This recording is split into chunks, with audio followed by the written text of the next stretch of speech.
It is a real pleasure that we're able to launch the Emudur's Routledge series. We have been waiting for this moment for some time, but right now it's done and it's perfect. And we're very much looking forward also to other books to come. So after these very short words, I pass the floor to Hannah Marcus, who will present today's speakers to us. Thank you so much. Wonderful, thank you. And I think maybe I'll also present the order of the day. And Stefano and Simone, you should wave wildly if I'm going off script. But we're here to honor and celebrate the wonderful new book, British Protestant Missions and the Conversion of Europe, 1600 to 1900, by Simone Maghenzani and Stefano Villani. It's an edited volume. A number of the authors are here in this room with us. Thank you. It's lovely to see you, and we'll look forward to convening again in person someday in the longue durée. I'm going to introduce our speakers. I'm going to introduce both of them at once, our respondents. I'll introduce both at once, and then they'll give sort of short interventions on the volume. And then there'll be a chance for Stefano and Simone to respond. And then there'll be an opportunity for questions from the floor. And if you have questions, you should alert me via private message. And you don't need to type out your whole question, but it's very helpful if you can give me like a word or two about the subject, because that way I can sort of group them. If 4 of you want to ask about gender, you can do that in a row a little bit, because I know that a number of our speakers have a hard stop deadline in what is now 85 minutes away. All right, without further ado, I would love to introduce our 2 respondents. Hilarey Carey is a professor at the University of Bristol. Hilarey, can you wave, please? And a historian, thank you, of religious and cultural history. Her major research interests lie in the history of religion and imperialism, and particularly within the transnational boundaries of the 19th century British Empire. She's interested in big historical questions such as how religion serves to tie empires together or tear them apart, and different sites of mission-led settler colonialism. Her new book, Empire of Hell, great title, winner of the Kay Daniels Prize, provides a religious history of the campaign to end the transportation of British and Irish convicts. Thank you. Alec Ryrie, wave please. Thank you, is professor of the history of Christianity at Durham University, and his field is the history of the Reformation and of Protestantism more widely. His first book was on the early history of the English Reformation, but he's since ranged further into the history of the Protestant tradition in England, Scotland, and internationally. His most recent book is titled Unbelievers, An Emotional History of Doubt. Wonderful. Hilarey, I'm going to turn the floor over to you first. Thank you. I'm delighted to speak about this new collection of studies on British Protestantism in Europe, edited by Simone Maghenzani and Stefano Villani. There's so much to be learned about the nature of conversion, of Protestantism, and the relationship between Protestant and Catholic states over the long period embraced by the editors, no less than 300 years.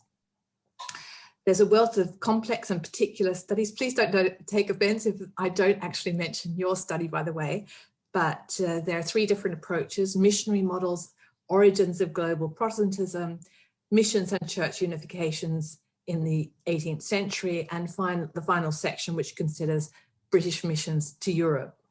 Here, David Bebbington considers the evangelical transformation of British Protestantism, and others, the London missions to Jews, to the Orthodox churches, to Gibraltar, to Paris. That's all very exciting stuff. I really like the editor's suggestion that the volume provides an organic study of minority Protestant conversion movements. This suggests the way in which different religious movements had their own biological evolution, with individuals and groups engaged not so much in a struggle for existence as a messy and visceral exchange of views. And towards the end of the introduction, that they also note, very salient, that nearly all the movements discussed in this volume were failures. So why did efforts by British Protestants to convert Europeans end in failure? Despite stalwart efforts, I think the main reason is simply that the religious boundaries of Europe have been remarkably stable. The formula adopted by the religious peace of Augsburg, cuius regio eius religio, meaning roughly the one who holds the state also determines its religion, proved robust in ending cycles of religious warfare and discouraging attempts to change religious affiliation by force or missionary persuasion. And so by 1900, Europe was still divided religiously into orthodoxy in the east, Catholicism in the west and southwest, and Protestantism in the north, which was mostly Episcopal, Lutheranism, Anglicanism, but with regions of Calvinism. There was, of course, revival, which affected all the major branches of Christianity at different times, and this fueled the global missionary movement, as David Bebbington explains for us in relation to evangelicalism. And all this was at least partly because the religious settlement of the Reformation ensured that there were very high bars to the different attempts to complete the Reformation by large-scale conversion from Protestantism to Catholicism, or vice versa, whatever the rhetoric, within European states. And there are, of course, intriguing exceptions, but in the absence of cultural catastrophe or overwhelming force, religious change has been the exception rather than the norm within Europe. And it's this reality which makes the arguments of this book particularly interesting. Compared with studies of the overseas missionary movement, there's actually been relatively little attention given to missionary movements across the boundaries of European states or within Europe's multi-faith empires. And so here I'm delighted to discover the history of missions to Jews in London, or of the work of Quakers in 17th and 18th century Europe, quietly breaking national and religious borders, and the European founders of the British SPCK and its many textual interventions where no missionary could reach. I was startled to read Catherine Arnold's account of the attempt to achieve an anti-papal union across the British Channel between French, Gallic and Roman Catholics and the Church of England. Even with the Pope sidelined, I'm emboldened to ask how the proposed union intended to manage the issue of transubstantiation in the sacrament of the Eucharist, which had previously sparked wars and divided empires. Didn't Luther remind Zwingli at the Colloquy of Marburg that the Eucharist was not like eating pork in a bowl, which still left very significant distance between Protestant symbolic and Catholic sacramental understanding? But it's great to know that there was an attempt to bridge this divide. However, I can't discuss all of this, not in my remaining minutes. So I'm just going to pose 3 questions to our round table. Firstly, what was the status of British Protestants in Europe? A number of the authors have benefited in discussing this point from 2 earlier collaborative projects, namely the Oxford History of Protestant Dissenting Traditions and Rowan Strong's multi-volume History of Anglicanism, and this has been very helpful. Both these projects have the virtue of setting religious history of British peoples in a global context, albeit generally focused on the Anglophone world. They all grapple in different ways with the extent to which British nationhood was tied to its Protestant identity.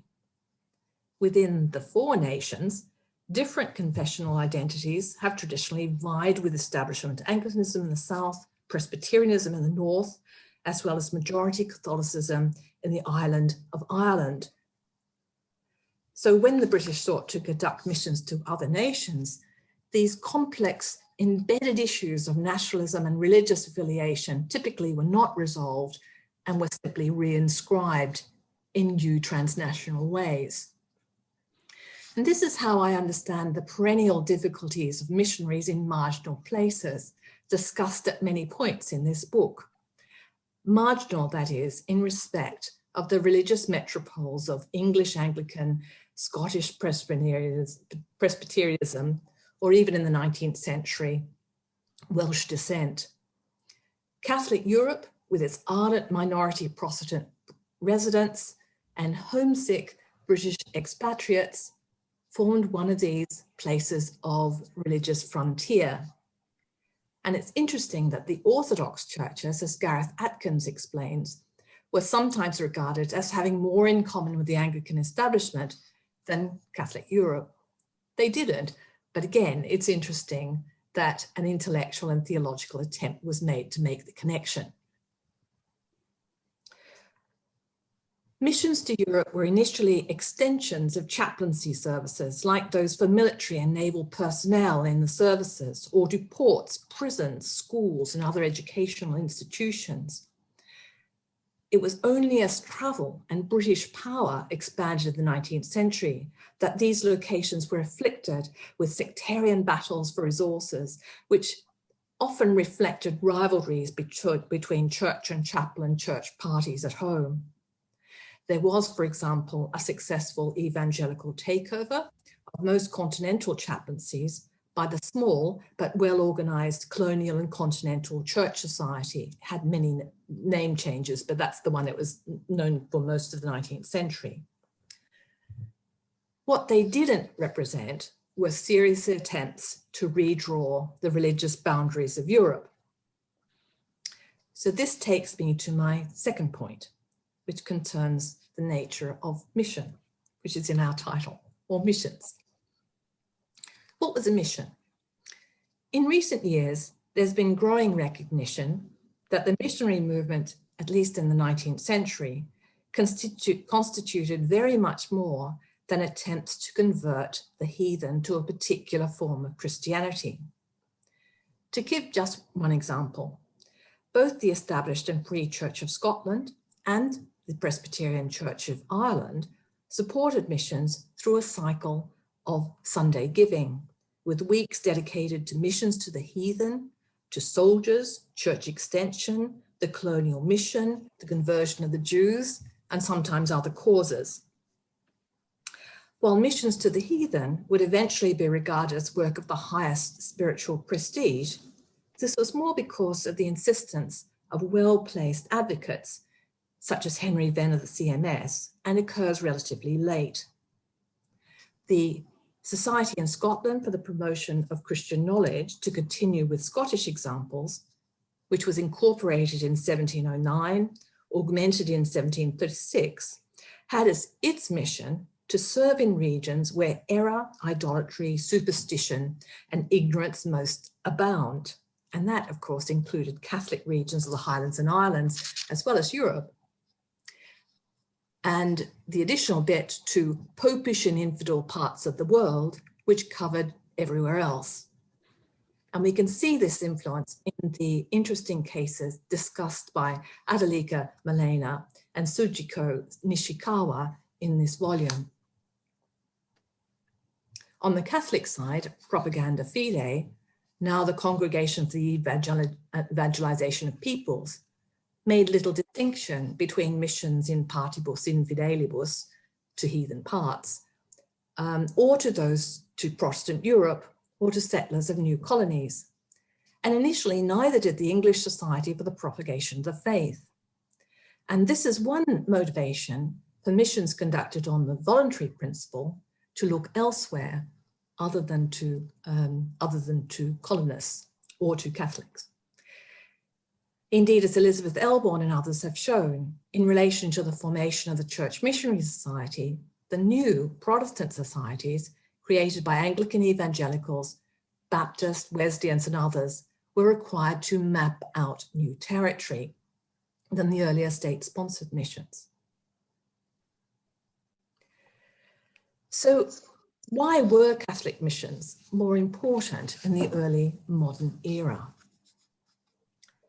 Rivalry between Catholic and Protestant missionary movements, discussed by John Coffey and Simon Ditchfield, was initially very unequal, though possibly Catholic dominance has been exaggerated.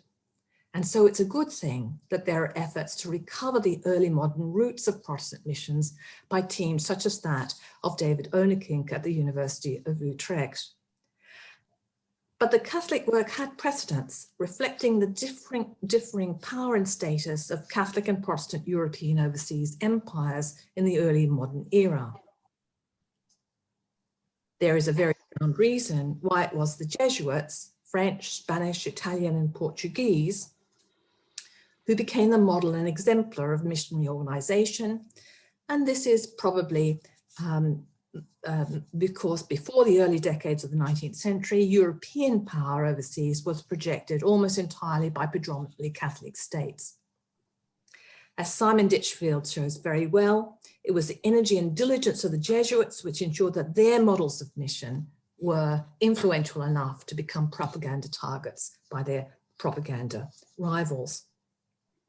But let's go back to Europe, where, as our editors make plain, British missions to Catholics, Jews, and Orthodox Christians were all failures.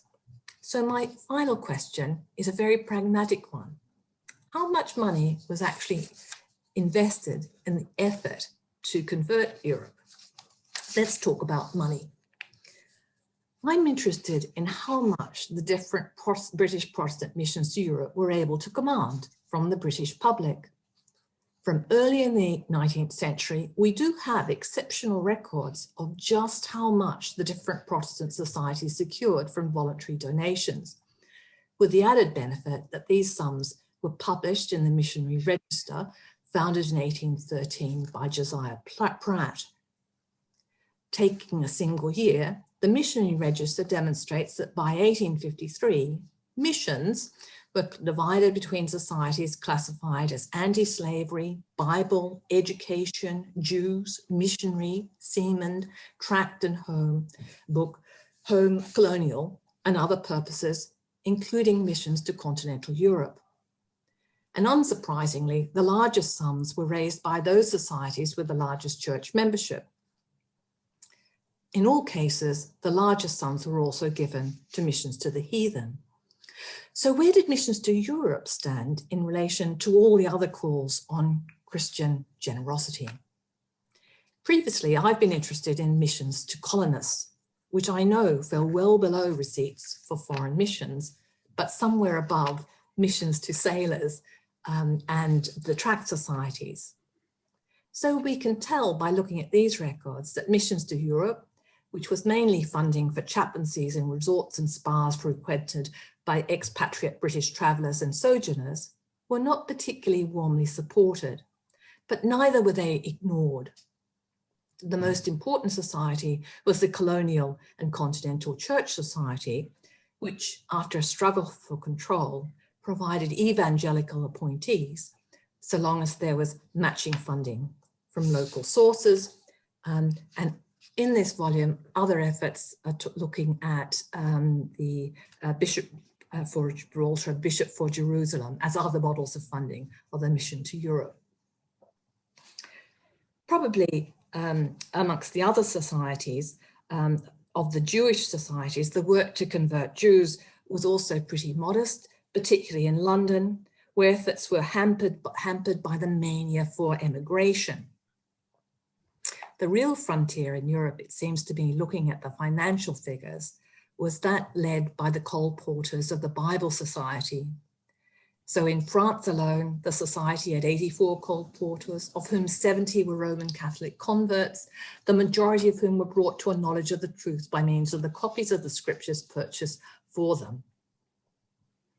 While certainly missionary in nature, all these efforts, it's worth emphasizing, didn't have the intention so much of counter-reformation, but rather education and information. The many Jewish families interested in purchasing Bibles for their children appear to have been motivated by an interest in facilitating integration with modernizing states in Northern Europe or their potential emigration to America. So just a few sentences on conclusion. As British power rose in the 19th century, so did its ability to project that power more effectively within Europe as on other frontiers. Catholic, Orthodox and Jewish Europe presented mission fields for committed British Protestant missionaries. And I really congratulate the editors Simone Maghenzani and Stefano Villani for creating this really exciting collection. I'm sure it will stimulate new research. I thank them for enriching our understanding of one of the most resilient of religious frontiers, which was also the most geographically contingent for British Protestants, that of Europe. Thank you. Wonderful. Thank you so much. Please join me in sharing your enthusiasm with perhaps a silly Zoom emoji or claps or smiles. Thank you. Thank you. Alec, I'm going to turn the floor, so to speak, over to you now. Thank you very much, Hannah, and thank you to the editors and organizers for inviting me to be a part of this. It really is a terrific collection in both in its focus and in its variety, and it does that rare thing in academic writing, maybe especially in edited volumes, that it achieves more than it sets out to do. If you read the introduction, the purpose it sets for the volume is quite modest, to put Europe back into mission history. Without, the editors don't imply that this is going to lead to any sort of fundamental rewriting of mission history as a genre. More putting in a missing piece of the puzzle. Actually, possibly I was just getting overexcited after a week of marking undergraduate essays, but I thought this ended up questioning that classic narrative much more profoundly. It's a book that seems to me to problematize itself in a really rich way, and I do think it's going to be seminal in the strict sense of the word. It's going to give rise to an enormous range of different approaches. And as I was thinking about that, I kept coming back to the title, which is deceptively straightforward. And by the time I'd got to the end, I had reached the point of problematizing almost every word of it. And so I wanted to say something about the terms British, missions, conversion, Europe, and the date range. It probably says something about me that I don't particularly have a problem with Protestant. And so I'm going to talk about each of those, not in turn, and suggest some of the new perspectives that this has given. And so while Hilarey posed some questions to the editors, I want to think about the new directions for research, and I thought about the subject that it seems to me this volume's opening up. Which of course is the sort of thing that you say in the most lazy kind of book review of an edited volume, which is to say, well, this is what's not in it. But one of the things that this book seems to me to do is to point out how much more work we need in these sorts of fields. So British is maybe the easiest of those words to start with. This is such an internationalist book in terms of tracing these cross-border connections that there's an obvious missing element in it, and that's of course the other Protestant powers of Europe. And this left me thinking we really need a further such study which integrates them into this picture. There are elements of that here, and there are others that I'm going to come to.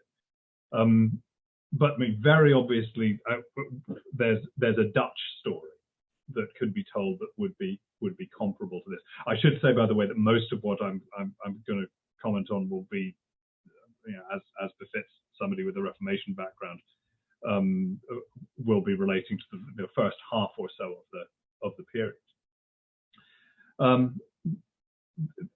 There's also a Huguenot story. I mean, a terrific book could be written on Huguenot missionary networks. They're this tremendously internationalized and irenic group. And there's also the Scandinavians. who in terms of intra-European mission, I think are particularly important because of that key neglected European mission field, the Sami, the people of the far north.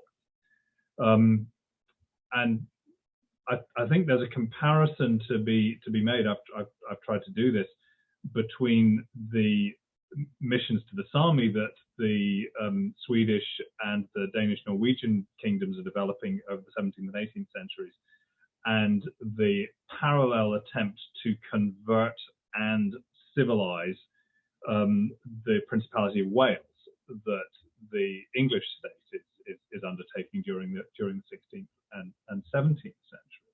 In both cases, these are peoples who are seen by their rulers as barbarians, sunk in a religion that is somewhere between popery and paganism, and who needs to be converted and civilized by means of cultural and above all linguistic transformation.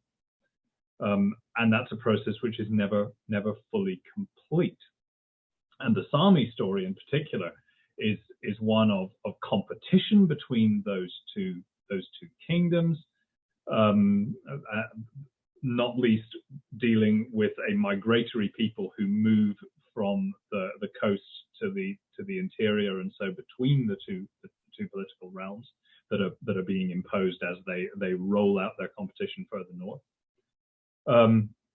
And the standard narrative of this, which seems to me convincing, is of a two-phase mission between the Norwegianization approach taken by a bishop like Peter Krog, Bishop of Trondheim, in the late 17th, early 18th century, and then the shift towards mission in using indigenous languages as their medium that comes with the pietists, and that ends up laying the foundation for 19th century revivalism.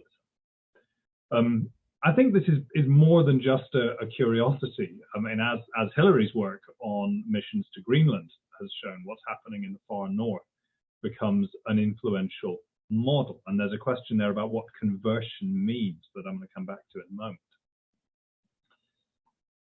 moment. So that's Britain. Europe is also an interesting one. I think hugely important. One of the essays that I thought was most enjoyable and that's really important for the whole shape of the volume is Joan Redmond's on Ireland. I was intrigued that the only mention of the most famous, the most sainted Protestant missionary to the Irish, William Beadle, is mentioned in his Venetian rather than his Irish context. But as well as as Ireland, Wales, the Sami, what you might call Europe's semi-barbarous fringes, as they were perceived, there are the bits of Europe that look like the pagan world. There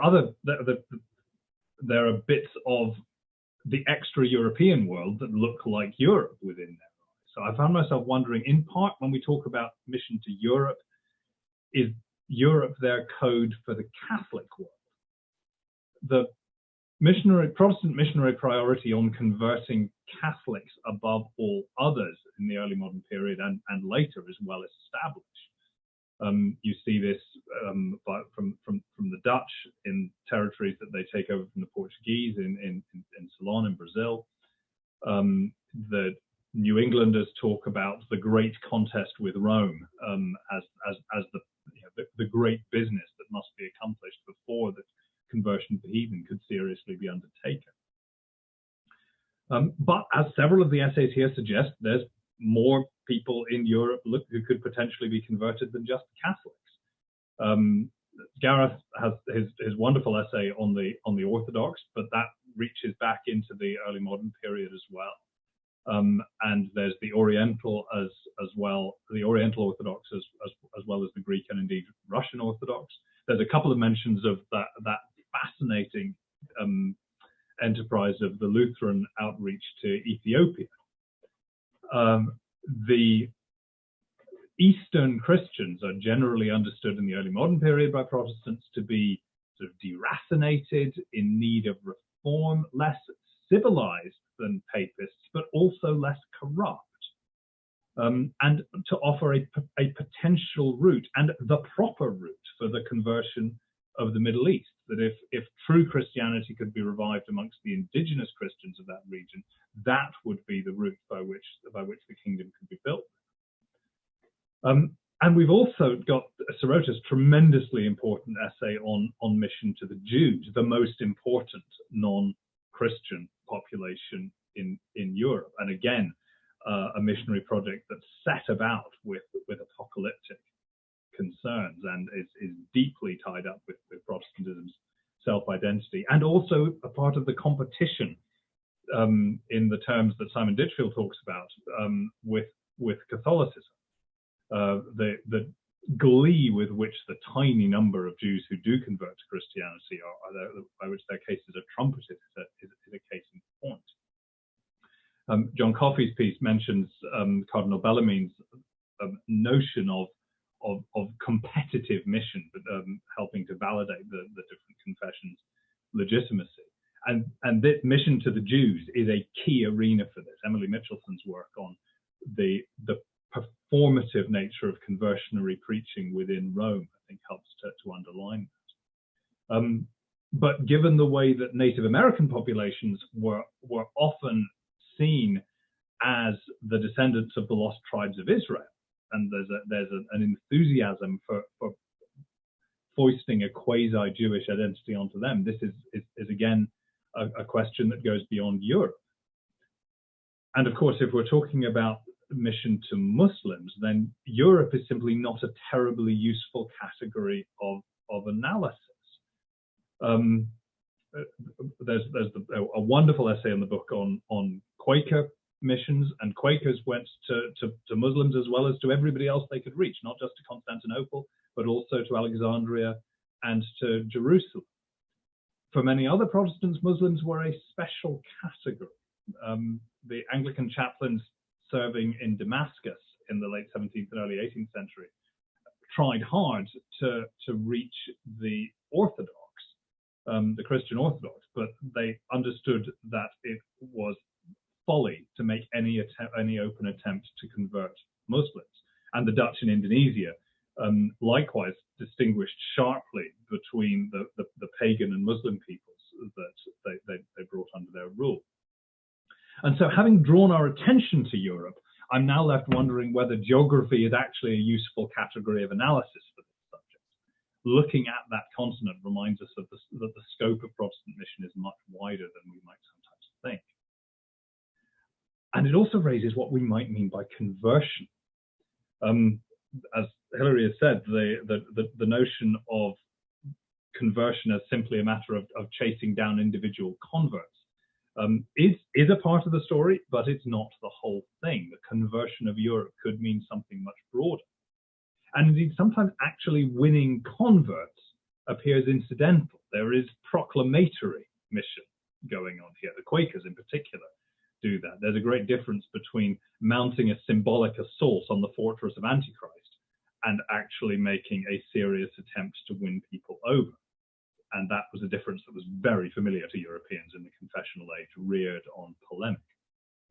Most early modern mission to Jews was of this kind, performative rather than making a serious attempt at persuasion.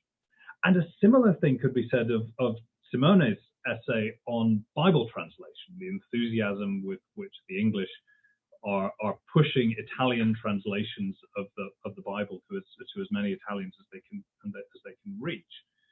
The conviction amongst Protestants that the vernacular scriptures are intrinsically powerful, that if left to themselves, they will sweep everything before them, is a deep-rooted one in Protestantism and seems profoundly resistant to being disproved by multiple failures in many different contexts.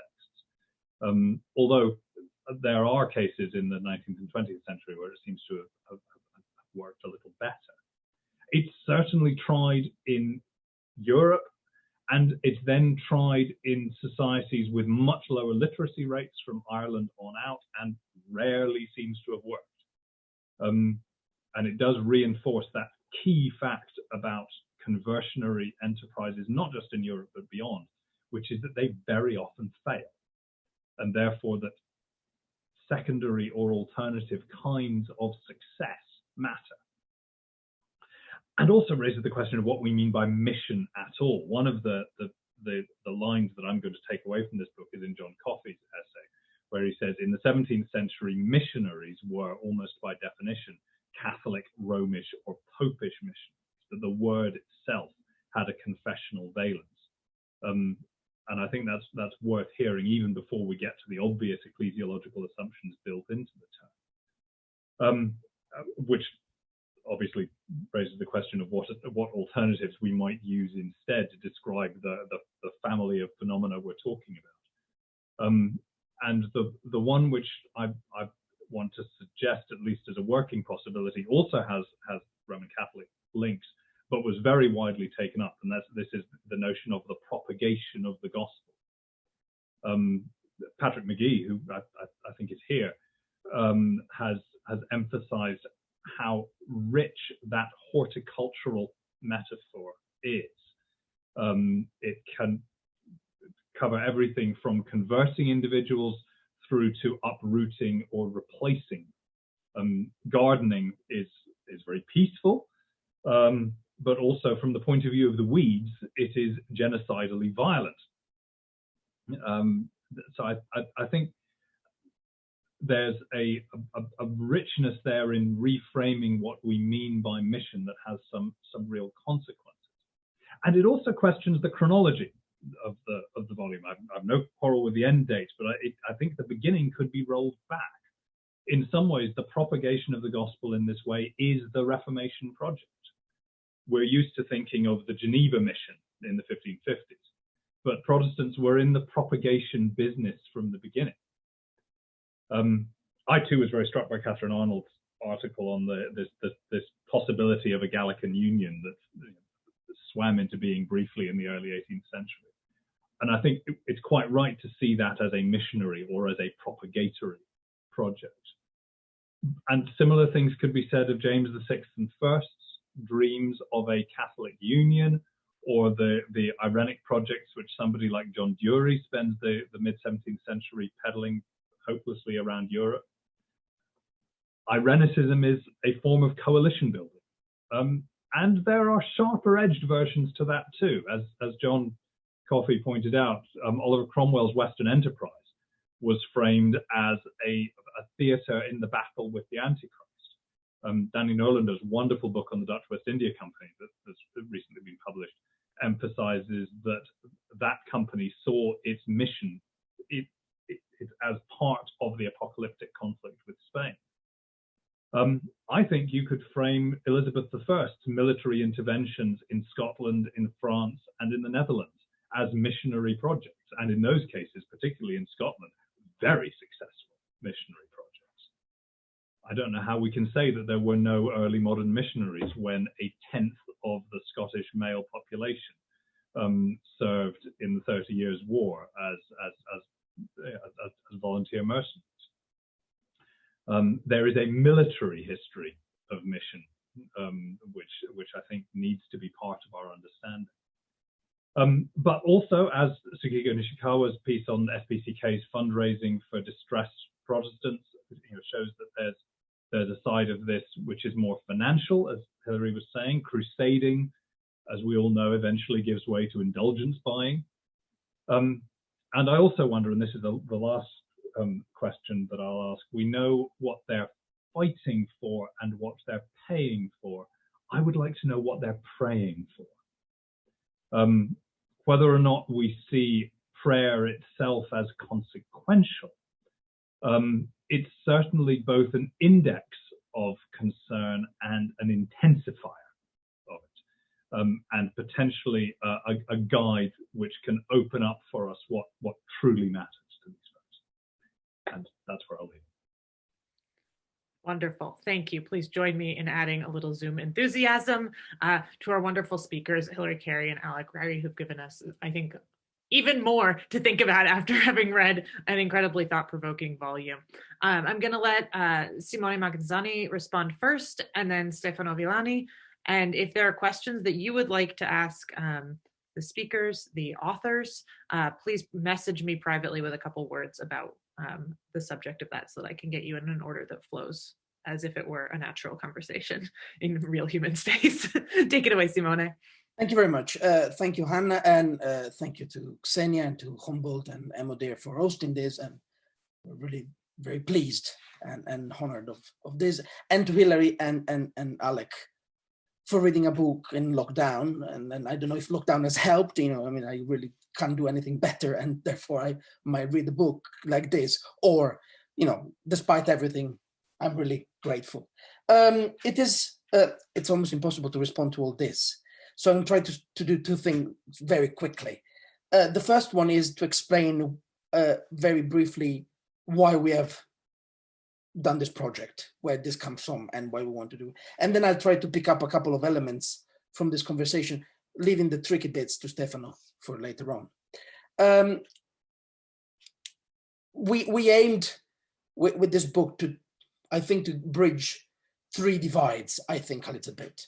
The first one was a little bit between early modern and modern, because we felt that in this conversation of missions, but in general, I feel a little bit on religious history, there is still not enough conversation between the scholars of the long 18th century, those of the long Reformation, those who work on the 19th century. And I think the willingness to integrate this conversation a little bit more was one that moved us to this work. The other was, we had very clear from the start that we wanted to work on Protestants. I was expecting objections on that, but Alec, of course, probably agrees with it. I don't know, imagine.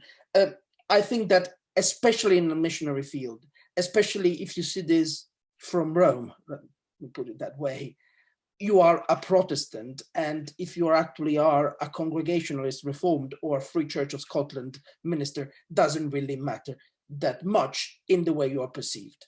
And so an approach of that kind was important. And in this sense, to use an old-fashioned expression, a Three Kingdoms approach, including England, which was probably the easiest part, but also Scotland and Ireland. And in this sense, showing, as Alec has already pointed out, how much Ireland is in itself a laboratory, as Jane O'Meara and many others have pointed out, for empire and other things. And I have also to say that this project was born in 2016, which with a backdrop of a referendum. And I wonder if and then all that came afterwards. And I wonder if that has, in the definition of Europe, influenced us quite a bit, in the sense of a feeling of wanting really to keep British history integrated into a larger European conversation and vice versa, and showing, not because of our political agenda really, but we felt important that conversation to progress. I fully appreciate that. I think Europe is a very limited category and means very different things in very different moments, and probably missions to Catholics, apart from some essays like that of Gareth and others, would have expressed better certain arguments. But I think the problem for us was the historiographical problem, was the issue that sometimes we had paid a lot of attention to what happens within these islands, what happens in the empire, so to speak. And there is an element in this triangulation that we felt was a bit left to the erudition of the 19th century, to denominational history, but not yet brought into a larger mission historiography conversation. And so the argument somehow was that what we had was elaborated in the confessional conflict of the 16th and 17th century was then adapted to the empire, but then also came back later on. And in this kind of back and forth of narratives and conversation, this missionary activity could be explained. To go back to the many suggestions and the points that have been made, just to pick a couple of ones,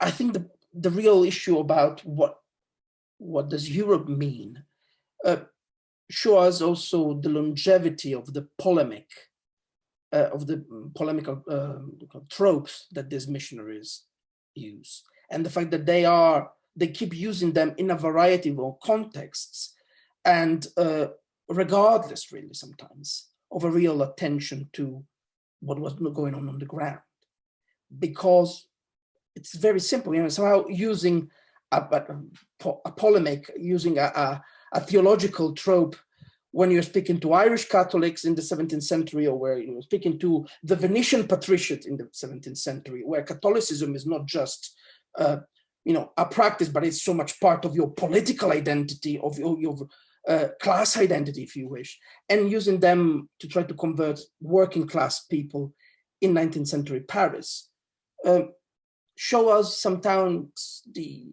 lack of understanding that is the real problem of missions.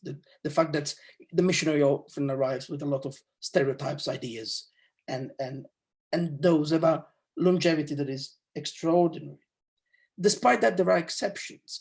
Of course, a lot of historiography on mission have shifted in trying to say, well, actually, we originally thought that Catholic mission were successful, and Protestant really didn't do much missions. Calvinists in particular, if you have the doctrine of the election, why should you bother about missionary activity? And studies have shown in Indonesia and many other places how this is not true. And I think that this is not true also in particular in Europe. And I think the amount of people that attempted an activity of this kind, it's quite surprising when you look at it. Of course, the state has changed a lot of times. A lot of these British overseers were people on the Grand Tour, were people on holiday, were businessmen who clearly didn't care very much about confessional identities. They were happy to have a bit of chaplaincies, a bit of pastoral oversight, but in Gibraltar and not too close. And it was a sort of, often wasn't the creme de la creme of the English clergy that found preferment in some of these chapels overseas. But in general, I think the drive, it's a drive that continues, and it's a drive that continues until at least the First World War. So that's what we wanted to show, a longevity. We started with the 1600s a little bit as a way to say that there is something going on before the long 18th century, but probably, you know, and I fully take the point that was made, we should have started even earlier. But thank you very much to all of you, really, to be here today, for being here today, and to our two readers and discussants for some brilliant remarks. Thank you. Thank you. Stefano. So thank you so much for this stimulating discussion, and I don't repeat many of the things that Simone has already said about the reasons why we started to work on this project and the rationale behind some of the choices. Let me address some of the most interesting questions that you have raised in your comments on the book. So first of all, let me defend, contrary to what Simone has done, the idea to start later. The idea is really connected with what Carey said at the very beginning of her presentation, that we wanted to see what was going on in Europe after the stabilization of the religious borders. That was the idea behind this chronology. So for us, it was really the foundation of the Society for Promoting Christian Knowledge, Quaker missions, and so on. That was the beginning of the attempt to mine the religious order that had been established in Europe after the period of Queen Elizabeth and so on, and so forth. So this was really the idea, and the idea was actually that this chapter of religious history hadn't been virtually studied by anyone because it was a failure, and so in that sense we thought that there was a void in the historiography, that and this is really the beginning. I can assure you that it was very difficult for us to find also scholars that had been working on these topics. And as a matter of fact, this is also a reason why there are some clear questions that we couldn't address in the book. So for example, one of the problems that we had is that we couldn't really insert a specific chapter on the activity of the Free Church of Scotland, just to make an example.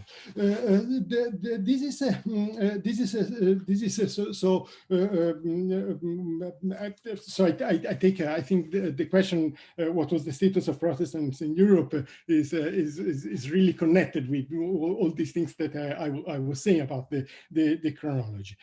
The question about what is mission and what is conversion, and again, I think that in this case, the idea of looking at the British missionary activity was also to look at the interaction between the idea of empire and religion. With the global trend, this is something that Simone has already said in a very good way. With the global turn, we tend to forget that a global approach to history is an approach that is going beyond the narrative centered on the state building, of nation state building. So the idea was to address the religious European history from a global perspective, in the sense that we were looking at this failed experiment. Benedetto Croce speaks of the success, of the importance of the failed experiments, the efficacy of the failed experiment. So, in this sense, mission, especially from the end of the 18th century for the long 19th century, mission was connected, as already Hilarey, Carey said, as many of the essays have been addressing in the book, meant mostly education. And there is another thing that funnily none of the speaker has addressed, that is the fact that Italy was the center of the papacy. So that was also something that the elephant in the room of this missionary activity. So the idea that to reform Italy, to push for a reformation of the Catholic Church, if I think about the ideas of the High Church Anglicans, was also a way to reform Christianity. That was one of the powerful ideas. And this is something that is really characteristic of the British enterprise. Money. This is another interesting question. Again, follow the money. There was also a conference that was addressing this thing more or less in the same period in which we were organizing our conference. So we didn't find anyone that had done a specific work, but I think that it could be misleading to look at the numbers of the money that was used for overseas missions in Asia and Africa or the Americas and in Europe, because one of the major protagonists of this history is really the established Church of England, and so the consular networks played a major role in that. And you cannot really see that from the accounts of the missionary societies, because they were run by the Levan Company, by the beginning, by the state later. But definitely more work must be done on that. And it's very significant that the consular network was used both by the evangelical and by the high church people. both to spread the translation of the Bible and the translation of the Book of Common Prayer. And this is getting also to the question that Alec asked at the very end, what they were praying for.